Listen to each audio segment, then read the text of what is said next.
Ito ang paraan para maging number one ka kahit merong mas magaling sa'yo.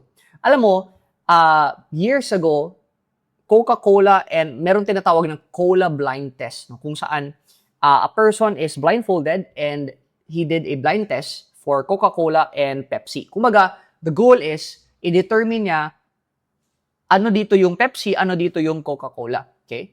And after the test, actually, they did it in multiple tests. Here are the results. No?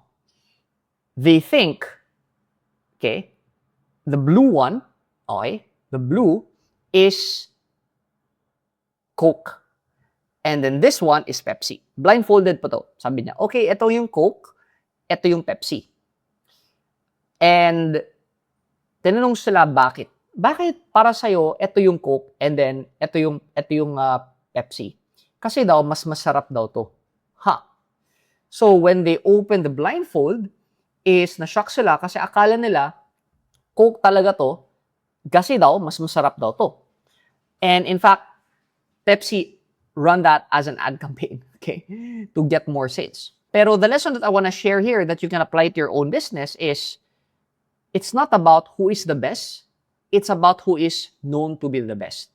Ibig sabihin, posibleng ikaw yung pinakamagaling sa market mo, sa business, sa industry mo. Pero pag hindi ka kilalang magaling, walang kwenta. For example, anong kumpanya ang pinakamaraming nabibentang burger sa buong mundo?